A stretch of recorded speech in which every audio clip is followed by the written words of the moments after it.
My name is Schmiel, and for this lesson I'll be teaching about fractions and ratios. So first, it's important to know what the definition of a fraction is, and it is part of a whole, specifically part of a whole number. So the example they give in the workbook is of a pizza. So the entire pizza would be the whole, and then each slice in that pizza is a part. So say I were to have one slice of pizza and the entire pizza, the whole pizza, was made up of 8 slices. That would be represented in fraction form as 1 over 8. So the 1, the top number, is the part, the slice of pizza that I took. And then the 8, the bottom number, is the 8 slices in the whole pizza. So the 8 is the whole. And the top number is also called the numerator, and the bottom number is also called the denominator. And those are terms that you're going to have to know on the ACT because they include them in questions. They won't refer to them as top and bottom. Okay, so it's also really important to know how to simplify fractions because it just makes math easier because you're dealing with smaller numbers. So the example that they give in the workbook is 6 over 8. And how you would simplify that is you would find a number that fits into both of those numbers. And in this example, that number would be 2. So 2 fits into 6 3 times, and 2 fits into 8 4 times. So your simplified fraction would now be 3 over 4. And these fractions, 6 over 8 and 3 over 4, they both equal each other.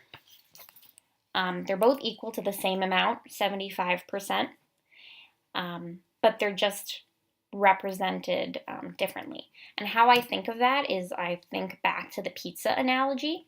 So I think of the top numbers as just different sized slices. So for the 3 out of 4 fraction, those slices would be bigger because there's only 4 of them, but it's the same size pizza. And then for the 6 out of 8 fraction, those slices would be smaller because there are 8 of them that have to fit into that pizza, but they're the same size. Okay, so then for addition with fractions, the easiest addition equations are going to be the ones where the denominator, the bottom numbers, are the same. The example they give in the workbook is 3 over 8 plus 2 over 8. And what you would do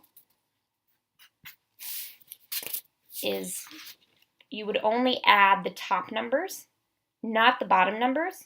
You would just slide those over, or slide that number over, 8 over, and then add the top numbers because they're different. So the answer would be 5 over 8. But then if the denominators of the fractions that you're given are different, it's a little more complicated. So you have to use a method called the bow tie method. You'll see why it's called that in a second. So the example given is 2 over 7 plus 3 over 5. And so what you would actually do is you would multiply first. You would multiply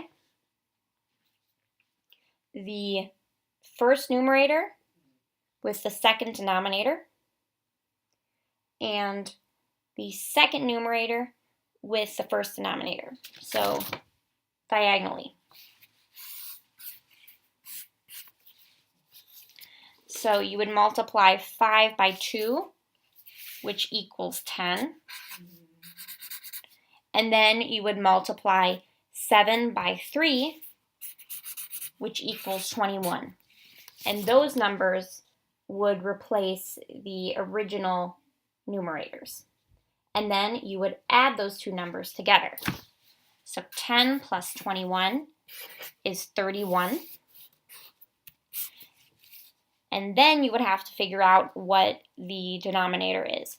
And what you would do is you would just multiply across. So you would multiply each of your denominators together. So 7 times 5 equals 35. So the new fraction would be 31 divided by 35. Oh, and it looks like I'm a minute over. Sorry about that.